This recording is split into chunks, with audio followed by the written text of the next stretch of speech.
Command Performance, USA. The greatest entertainers in America, as requested by you, the fighting men of the United States Armed Forces throughout the world. Command Performance. Presented this week and every week till it's over there.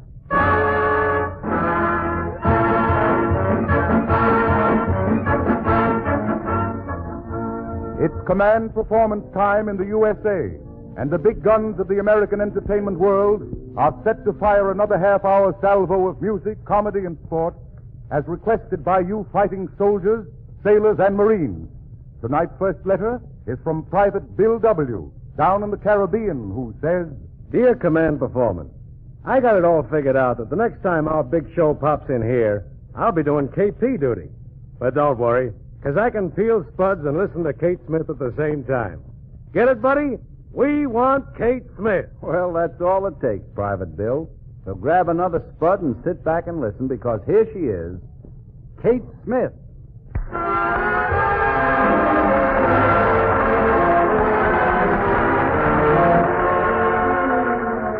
Greetings to you, buddies.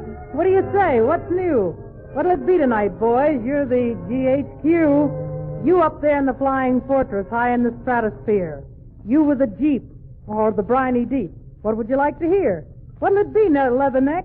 Out there stalking our foes. This is a command performance, and whatever you say goes. And now for Private Bill down in Caribbean, Kate Smith sings, How About You? I like New York in June. How about you? I like a Gershwin tune. How about you? I like a fire's high when a storm is due. I like potato chips, moonlight, motor trips. How about you? I'm mad about good books, can't get my fill. And Franklin Roosevelt's look, they sure give me a thrill. Holding hands in the movie show when all the lights are low may not be new, but I like it. How about you?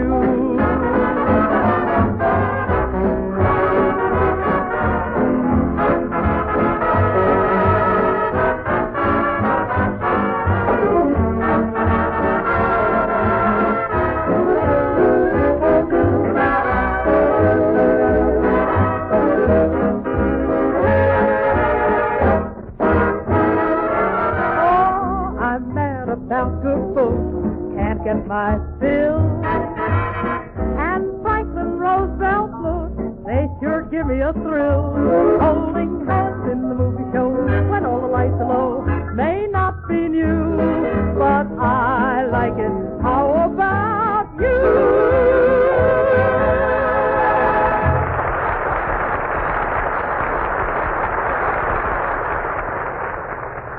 Here's a letter from a Cincinnati boy in the Air Corps who has this to say. What's happened to Henny Youngman? Tall, dark, and crazier than a flock of loons.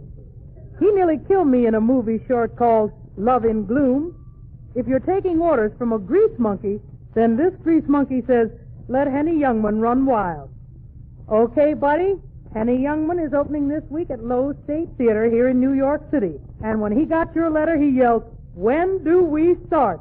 So here he is, Henny Youngman.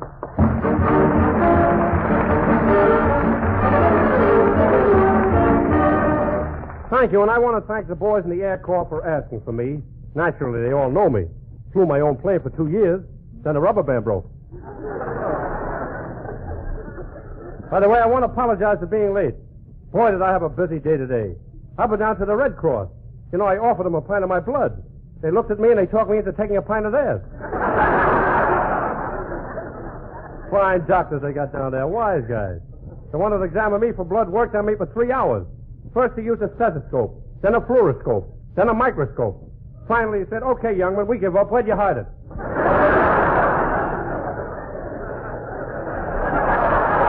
I said, come on, fellas, now cut the clowning out. I want to see the head doctor. Just then he walked in. I said, hey, Doc, what do you have to do around here to donate a pint of blood? He said, wait a minute, I'll examine you personally. And what an examination. Right after it, he slapped me in the face. I said, what's the idea, Doc? He said, when we want hot water, we'll send for you. And that isn't all that happened. On the way down here, I bent over to pick up a dime. Some guy jacked me up and stole my rubber heels.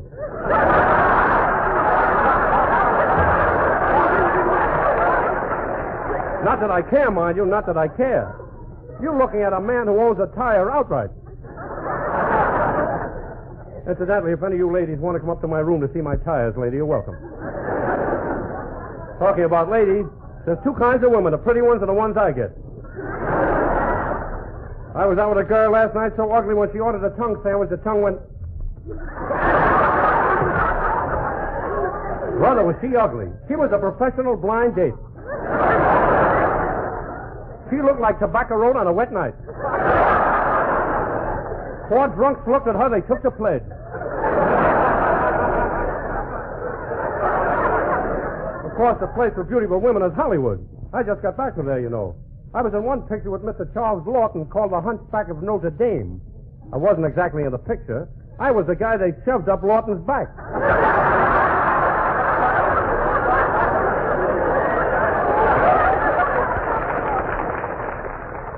Must have been pretty good. People recognized me. One woman walked up to me and she said, you know, I saw your picture 4 times yesterday.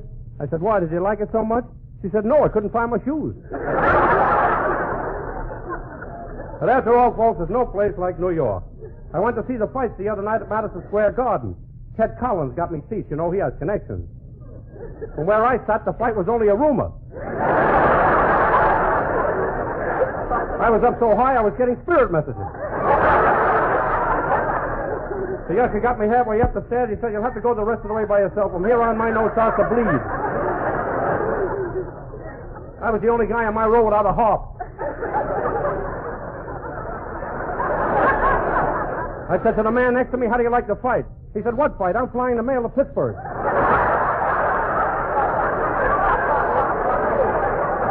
Well, it was very nice of you men to ask for me. But I gotta go now, fellas. My wife is waiting for me. Today I taught her how to drive a car. Tomorrow she learns how to aim it. Good night.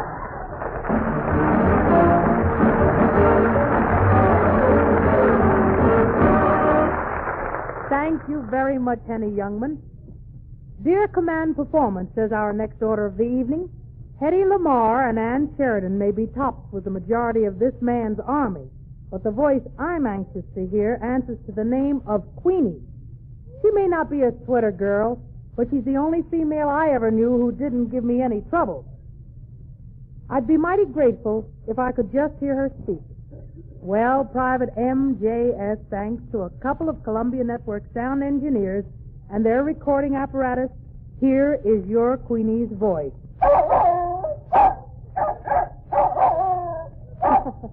And there you have it, Private MJS, the voice of Queenie, the girl you left behind you.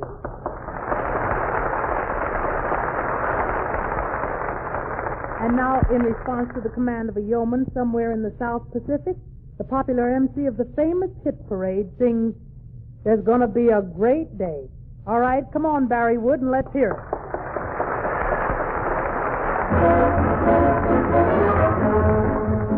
When skies were dark, came Noah's Ark. Amen. When lions roared, came Daniel's Lord. Amen. Now, Lord, help those who pray, and on Judgment Day, if you believe, he shall receive you. Amen. When you're down and out, hold up your head and shout, there's gonna be a great day. Those angels in the sky promise that by and by, there's gonna be a great day. Gabriel will warn you some early morn, you will hear his horn. Rudy Tootin is not far away, hold up your hands and say, there's gonna be a great day. Gabriel will warn you some early morn, you will hear his horn. It's not far away. Hold up your hands and say, there's gonna be a great day.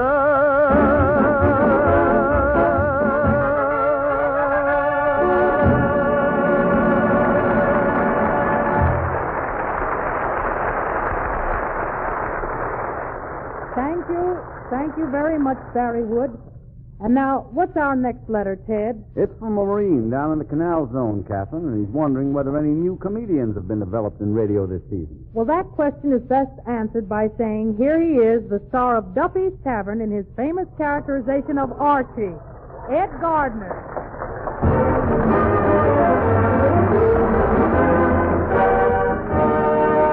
Dad? Okay. How are you, Archie? Well, I didn't think I was going to get away tonight after talking on the phone to Duffy. Mad in the hornet's nest tonight, you know, about the ball team. He can't find a guy to replace Two-Top Gruskin, two-headed pitcher, you know. A pitcher with two heads? Pitcher with two heads, yeah. Why? The fella actually has two heads. Yeah, two heads. This thing will show you what a genius Duffy is as a manager, too, Mr. Collins, you see. Says to Dugan, the shortstop, one day, he says, Dugan, we got a great ball team here, but I'm afraid it lacks color. What's the answer? So Dugan says, color, huh? Well, this may not be it, Duffy, but I think I know where I can lay my hands on a pitcher with two heads. So Duffy says, a pitcher with two heads, huh? I don't know, Finnegan, you think it'd be a novelty? So Finnegan says, well, what if it ain't? You can't pass up a pitcher that can watch first base and third base at the same time. So Duffy says, yeah, it's an angle. What's the guy's name? So Finnegan says, well, his name is McGinnis. Athos and Porthos McGinnis. However, he's called Two-Top Gruskin for short, I suppose on account of him having two heads. Archie, did you actually see this two-headed pitcher yourself? Certainly I seen him. I remember the night he first walked into Duffy's Tavern dressed up formal in a tuxedo to sign his contract. Everybody in the joint stared at the guy. So the Two-Top turns his two heads to the crowd and he says, what are you staring at? None of you guys ever see a tuxedo before? Well, Duffy quick covers the embarrassment, of course. He says, waiter, bring 2 beers for this gentleman. So then he turns to Two-Top and he says, Two-Top, I'm a man of few words. Report tomorrow morning. There's a uniform and 2 caps waiting for you in the locker room. How did Two-Top get along with the ball team? Well, not quite as well as you'd naturally expect. You see, we had a catcher, Gorilla Hogan. Great guy, too, natural-born catcher. Stood 6 feet 14 inches high, and he squats standing up. A real Bemihort, you know. Looks like he just stepped out of a jungle. Sounds to me like a monstrosity. Yes, well, fella. Anyways, the trouble starts right off in the first game. You see, the gorilla signals for a fast curve, so the two-headed guy nods one head, and this is very confusing to the gorilla, you see. He ain't such a bright guy anyway. So he throws down his glove, and he squawks to Duffy. So Duffy says, no, don't get excited, gorilla. Go out there and talk it over with the guy. After all, 3 heads is better than 1. But the gorilla says, nope, Duffy, it's no use. I just got a feeling that the guy ain't quite normal. One of us will have to go, Duffy, and don't forget who owns the baseball. So Duffy had a fire Two-Top, you know, and it was sad the way the lump came up in his throat when Duffy told him he had to go. What's he doing now? He's in the Army. In the Army? But didn't he have trouble getting in? Well, a little trouble. He was a little too short. But they finally passed him. You see, the doctor examined him and took the report to the colonel. So, funny thing, they kind of looked at the card and he says, let me see here. Two-Top Gruskin. Eyes, black and blue. Hair, blonde and brunette. Teeth, all and none. Mustache, yes and no. So the colonel says, this guy sounds like he's got 2 heads. So doctor says, yeah. So the colonel says, oh. So they took him in. Well, now tell me, didn't the 2 heads handicap him in the Army? Well, yeah, saluting was a bit of a problem for him. Left hand and all. But the main trouble was that the one head couldn't get no sweep. You see, they made the other head the bugler. I gather that he wasn't very happy in the Army, huh? Well, he wasn't entirely unhappy. You know, a lot of guys in the Army are lonely, but kind of like Two Top, always has each other. And Two had helped him in a lot of spots, you know. He was the only guy in the regiment could do eyes right and about face at the same time. And the Two heads came in handy for publicity in the Army. They used his picture from the neck up. You know, the V for victory. Of course, the big advantage was on payday every month. He'd walk by the paymaster's window and draw $42. Tell me, how does the Army feed a guy like that? Well, if they don't, he can always quit and go back to his old job. And what was that? Watching tennis matches for Fat Day News.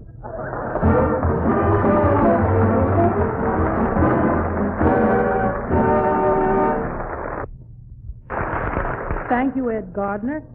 And now, boys, I want you to listen to this letter from a soldier. And I mean a real soldier. I can't tell you where he is, but he's doing his bit under a certain general whose name starts out with M.A.C. I fought in the last war, he says, and there was a song then that meant an awful lot to me. I'd like to hear it again now. How's about somebody singing a chorus of Keep the Home Fires Burning? Well, brothers, here is your song, sung by the entire studio audience right here in the theater tonight. Keep the home fires burning.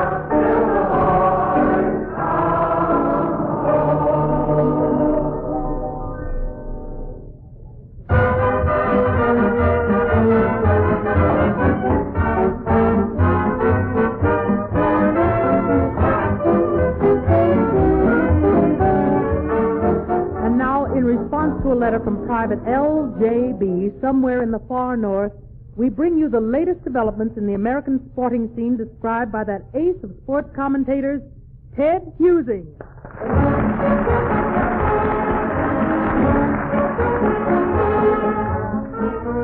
Hello there, fellows. Here's a summary of the sports news to the present time. In baseball, all the clubs are hard at work conditioning themselves for the coming campaigns. The Yankees are so strong, they're again considered the ultimate champions for this year. Over in the National League, the Dodgers have been strengthened by the purchase of Vaughan, and that practically hands the pennant to the boys from Daffyville. You know, men, that the president has just announced that he's in favor of continuing sports, particularly baseball, as a wartime recreational effort. And in the exhibition games played to date, it's rather amazing that all the clubs are showing mid-season form at bat and the field. In boxing, Joe Louis, who will meet Abe Simon at the end of the month and donate his entire purse to the Army Emergency Relief Fund, continues to prove that he is more than a fighting champion. He has endeared himself to all sport fans by his fight with Buddy Bear for the Navy Relief Fund and by his conduct in the Army. Jimmy Walker said of Joe, he laid a rose on Lincoln's grave. And Joe himself spoke a simple speech at the Garden the other night that made the fans stand up and yell back in applause. You know, nothing else in boxing matters, fellas, but Joe Louis. In track and field, Dutch Warmerdam continues his amazing sky-high pole vaulting, and right now, at this moment in San Francisco, he's attempting to clear 16 feet. Greg Rice and Les McMitchell continue their hold on the 2 and 1 mile running championships, but Gilbert Dodds, a newcomer to the big time, is making it hot for both of them, and is the greatest sensation of the year. In horse racing, Al Thab, last year's 2-year-old champion, has been lacking in speed as a 3-year-old this year, and when the Kentucky Derby comes around in May, some little-known nag is liable to take the run for the roses all for himself. In the $50,000 Widener a week ago, not one named horse of the 17 that raced finished in the money. And incidentally, bad news. Eddie Arcaro broke his arm today in a spill at Florida's Tropical Park. In golf, Lloyd Mangrum, Chick Harbert, and one or two of the others not so well known are stepping on the toes of the famous headliners while stomping through the winter circuit. The Masters tournament will be held in Augusta in April, and Craig Wood, who has dominated each renewal since it began in 1934, should come back out on top again. And that's all the scoreboard shows. So long, fellas. Thanks, Ted Husing. Thank you very much. And now just listen to this letter, fellas, and hold on to your hats. It says, Dear Command Performance, I'm a lieutenant in the Army, but I'm not a fighting man. Actually, I use lipstick, and I even tint my fingernails and pluck my eyebrows. But don't be alarmed, because I'm a nurse in the United States Army. Army nurses are usually carrying out the doctor's orders. But here's one time the nurse prescribes. And the prescription, Robert Benchley. Well, little lady, here's your wish right now. Here he is, Robert Benchley.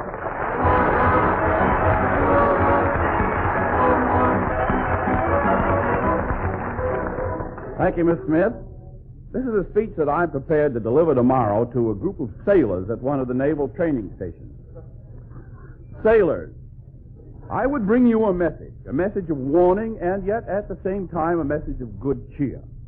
You are about to venture out into the world, and it's high time that you learn something about the facts of life.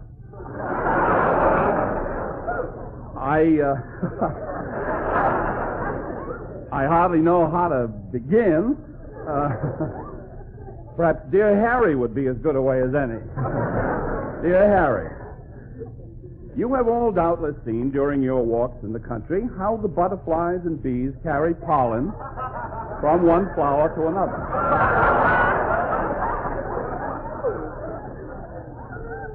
It is very dull.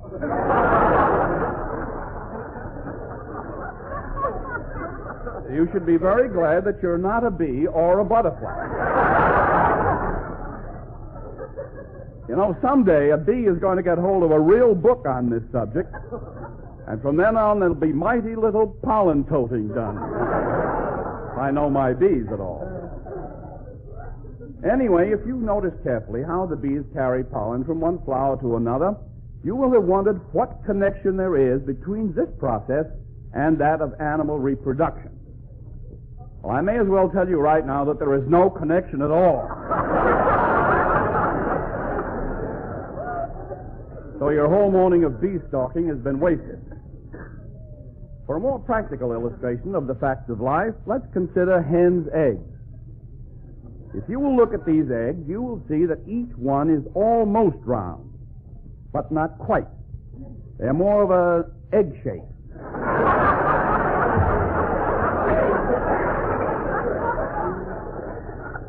Now, this is nature's way of distinguishing eggs from large golf balls. You see, Mother Nature takes no chances. Remember that. That's a lesson that all of you could learn. The egg, if I may say so, is not the only thing that had something to do with a hen. Now, the rooster is an entirely different kind of bird. The rooster is very proud and has a red crest on the top of his head. This red crest is put there by nature so that the hen can see the rooster coming in a crowd and can hop into a taxi or make a previous engagement. If she wants to. I don't know. But before we take up this phase of the question, for it is a question, let's go back to the fish kingdom. Fish are probably the worst examples you can find. In the first place, because they work underwater. And in the second, because they don't know anything. You won't find a fish in a million that has enough sense to come in out of the rain. Now, the only way a fish can go wrong is through drink or stealing. This makes the fish's life highly unattractive. After a time, one will get very tired of drinking and stealing, I'm sure. Well, we've now covered the various agencies of nature for populating the earth with the lesser forms of life. We've purposely omitted any reference to the reproduction of those unicellular organisms which reproduce by dividing themselves up into 2, 4, 8, and so forth, parts without any outside assistance at all. This method is too silly to discuss.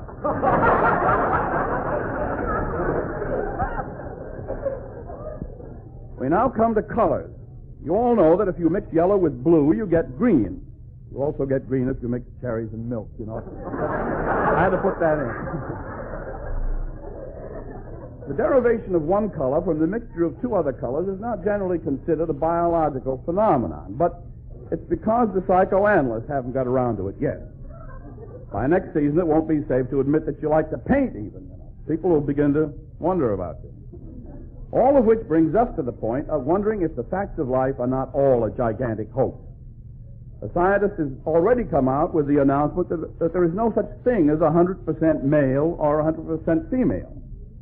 If this is true, it's going to throw a lot of people out of work. I think this just about covers all there is to be said on the subject, or all that we're allowed to say on the subject. But if there are any questions, or even any answers that you want to put to me, I will be in the lobby after the rally, or the rally after the lobby, and you just try and stump me. Shall we? Thank you very much.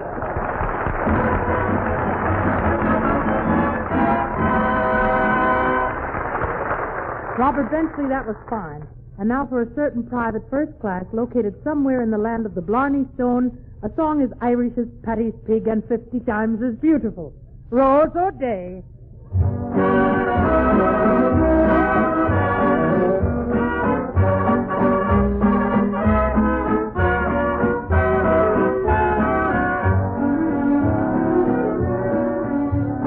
Johnny McCarthy loved Rosie O'Day. She was the prettiest thing. And every night in his sweet Irish way, under her window he'd sing, Rose O'Day, Rose O'Day, you're my Billigadooshie, Tinnamarooshie, Balderalda, Boop Tootie, Rose O'Day, Rose O'Day, you're my Billigadooshie, Tinnamarooshie, Balderalda, Boop Tootie, you're daring, you're darling, you're lovely, that's what I mean when I say Rose O'Day, Rose O'Day, you're my Billigadooshie, Tinnamarooshie, Balderalda, Boom Tootie, Boom Tootie, Boom Tootie, Boom Tootie, Rose O'Day, you're my Billigadooshie, Tinnamarooshie, Balderalda, Boom Tootie,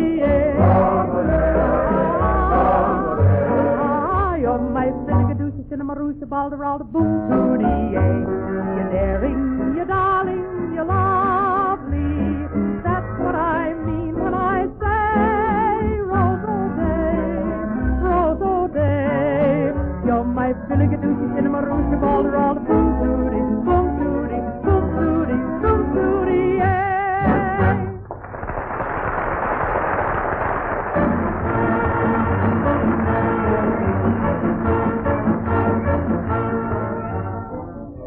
A little colored boy down south buried his face in a big piece of Georgia watermelon. A half hour later, he looked up sadly and said, "That's all there is. There ain't no more." Well, we feel the same way about this half hour. Thanks an awful lot for listening. And now this is Kate Smith wishing each and every one of you the best of the best, and saying on behalf of all of us on Command Performance, God bless you from over here. Our hearts are with you over there. Good night, boys.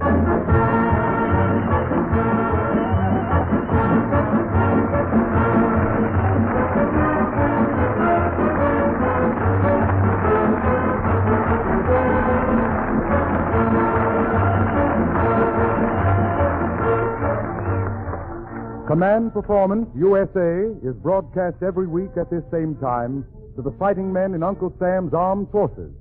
It's your show, men, tailor-made to your request for entertainment from home. Let us know what you'd like to hear, and we'll produce it. For this is the American entertainment industry's own tribute to you, the men at the front. Address your request to Command Performance, USA, in care of the station to which you are listening. So long, buddy.